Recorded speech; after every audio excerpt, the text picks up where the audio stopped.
আসসালামু আলাইকুম সুপ্রিয় দর্শক মণ্ডলী।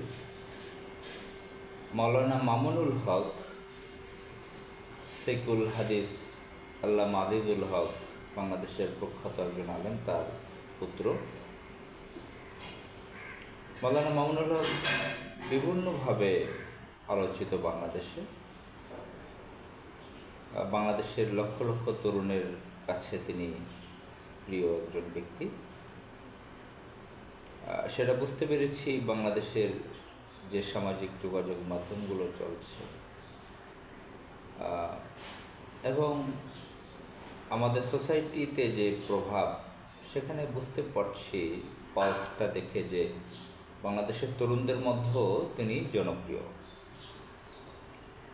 ব্যক্তিগতভাবে তার ওয়াজ মাহফিল আমি শুনিনি,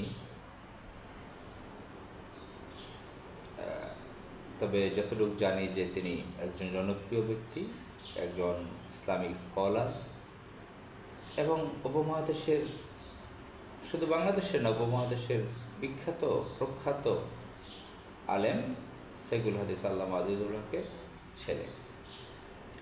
আপনারা জানেন কয়েক বছর আগে তাকে বাংলাদেশে এই অবৈধ সরকার কীভাবে অপমান অপদস্থ করে নারায়ণগঞ্জ একটা হোটেল থেকে ধরে নিয়ে গেছে।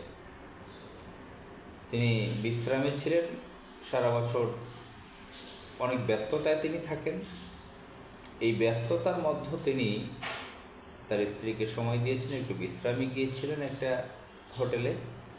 সেখান থেকে তাকে ধরে নিয়ে গেছে এবং বিভিন্ন ধরনের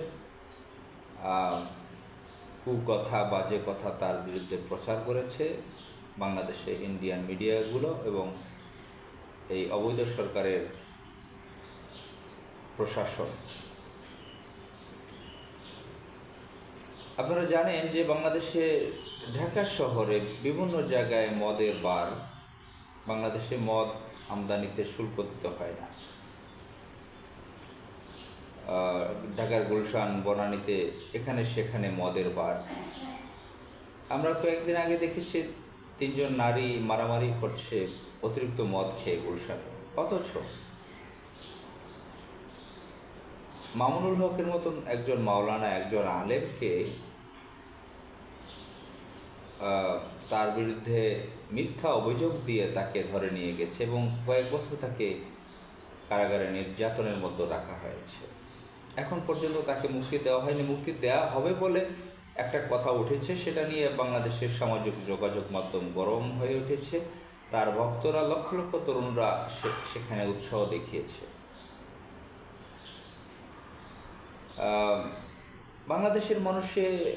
বাংলাদেশে বসবাস করা বহু মানুষে বহু অপরাধ করে। নাটক, সিনেমা, গানের শিল্পীরা, বিভিন্ন ধরনের লোকজনরা চরম চরম অপরাধ করে। খুন, ধর্ষণ, বিয়ে বহির্ভূত যে মেলামেশা, অবৈধ কর্ম, ব্যভিচার, এগুলোর অভাব নেই।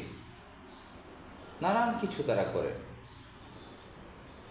ঋণ খেলাপি, বিল খেলাপি, জালিয়াতি, জমি দখল করা, হাজার রকমের অপরাধ সংঘটিত হয় বাংলাদেশের মাটিতে।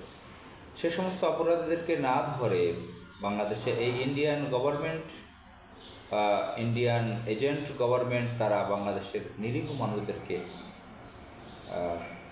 অত্যাচার করছে, নির্যাতন করছে। এভাবে বাংলাদেশের মানুষ এই নির্যাতন থেকে মুক্তি চায়।